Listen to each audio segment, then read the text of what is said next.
Welcome to The Explainer. So, 10 years ago, the world was celebrating this huge diplomatic win, the Paris Agreement. But you fast forward to its 10th anniversary summit in December 2025, and wow, the whole vibe was completely different. Today, we're going to unpack that exact moment. A decade that was really defined by this race between incredible green technology and a planet that's warming up way too fast. Okay, so let's just jump right in with this really powerful statement from Brazil's President Lula. He was the host of the COP30 summit in Belém, which is right in the heart of the Amazon. And that word, Mutirão, it's this great Portuguese word that means a community coming together for some really hard collective work. It just perfectly captures the mood, right? A shift from fancy speeches to the gritty, on-the-ground reality of what has to happen now. So to really get the challenges of 2025, we have to rewind. We have to go all the way back to the beginning, to what everyone was calling the architecture of hope that was built back in 2015. Now, this is what's so cool about the original agreement. Its whole logic was designed to be this elegant, self-reinforcing cycle. Think about it like this. First, countries are totally transparent about their emissions. Okay, so that openness, it builds trust between nations. That trust is the key that unlocks financial support for climate action. And then finally, that money, it lets countries set even higher, more ambitious goals for the next 5 years. It was a brilliant idea meant to just keep ramping up global action over time. But, a decade down the line, that beautiful machine has a wrench thrown right in the gears. The whole virtuous cycle got jammed up by one critical failure, the finance gap. Developed nations just didn't deliver on a promised $100 billion a year on time. And, well, that completely eroded trust. And when you don't have trust, the whole cycle just grinds to a halt.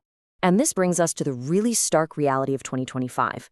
We're looking at a planet and a political system that are both changing incredibly fast and often in completely different directions. Let's start with the physical reality, which honestly you could sum up in just a few numbers. And this one is the most sobering of all.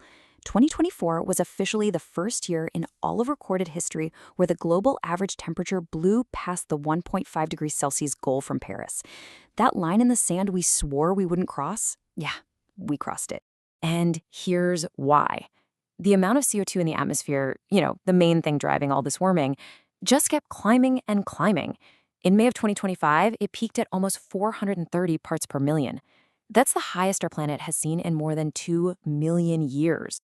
And as you can see from this data from the World Meteorological Organization, the crazy heat we've been feeling isn't just some random blip. I mean, just look at the top 3 hottest years ever recorded: 2024, 2025, and 2023. They're all right there, bunched together way above the old record from 2016. This isn't an anomaly anymore. It's the new trend. So this is the really crucial point. All that physical reality forced a massive, massive pivot in strategy. Back in 2015, the goal was simple: prevent hitting 1.5 degrees. But by 2025, the whole conversation had shifted to managing overshoot. So what does that even mean? It means accepting that we are going to temporarily go over the target, and the entire focus of global policy has to switch from just prevention to basically damage control, trying to figure out how to stop the temperature from going any higher and how to pull it back down to a safer level as fast as possible. The climate wasn't the only thing that changed like crazy in those 10 years. The entire global political landscape has been completely redrawn. The single biggest factor at the COP30 summit wasn't about who was there, it was about who wasn't. After pulling out of the Paris Agreement for a second time, the United States was a no-show at the negotiating table. That's the first time that's ever happened in the history of these talks. And it just created this massive leadership vacuum, paralyzing the old alliances and taking a key engine out of the whole diplomatic process. And you know how nature abhors a vacuum, right? Well, into this void stepped a newly assertive global south. Brazil started positioning itself as an Amazon superpower, basically arguing that preserving its rainforest is a global service that the world has to pay for. India became this really uncompromising voice for fairness, demanding trillions, not billions, and making its climate action dependent on getting that financing.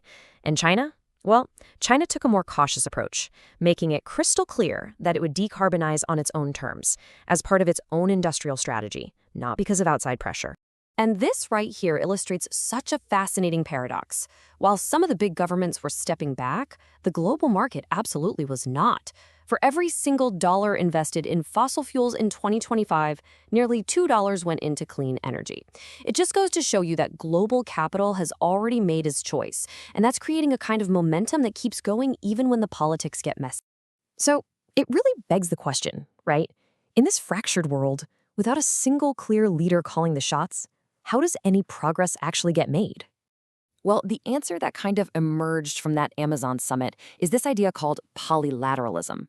Basically, instead of waiting around for nearly 200 countries to agree on every single thing, progress is now being driven by these smaller, voluntary coalitions of the doing. It's groups of countries, companies, and organizations that are just deciding to move faster on specific issues they can agree on, totally bypassing the wider gridlock. So let's take the huge issue of finance. A massive new annual goal was set, $1.3 trillion. But, and this is a big but, look at how it's structured. Only that small slice, $300 billion, is promised as direct public funding from developed countries. The huge majority of it is supposed to be mobilized from private sources. And that raised some serious red flags. With developing nations worrying, it would just mean more high-interest loans for them, not the straight-up grants they desperately need. And this is where we can actually see those coalitions of the doing making tangible progress. The Tropical Forest Forever facility, for instance, is this huge fund to literally pay countries to keep their rainforests standing.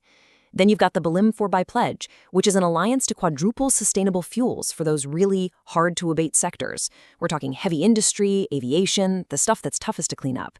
And finally, the Balim Action Mechanism is all about creating a social safety net to make sure there's a just transition for workers who are moving out of fossil fuel jobs. These are real actions, with real money behind them, happening totally outside of that main stalemate. So, after all this, what does it tell us about the next 10 years of climate action? What's the big takeaway here? I mean, this quote just nails it, doesn't it? The era of setting targets and making grand pledges, the decade of ambition, that's over. We are now officially entering the decade of grit, and it's going to be defined by the messy, difficult, and, brutal mechanics of actually building this new world while trying to survive the impacts of the old. The road ahead is basically a fight on three huge parallel fronts. First, managing that overshoot, the desperate fight to pull global temperatures back down below 1.5 degrees. Second, surviving the extremes, which means we have to massively scale up funding to protect the most vulnerable communities. And third, navigating this fractured geopolitical landscape, all without a central leader. So the Amazon COP didn't give us one single grand unifying breakthrough. What it showed us was a new, much more fragmented way of making progress. And that leaves us with this final, really provocative question. In our divided world, are these smaller, faster coalitions of the doing the only realistic way forward? Or is it a compromise that just won't be enough to tackle a crisis that is truly deeply global?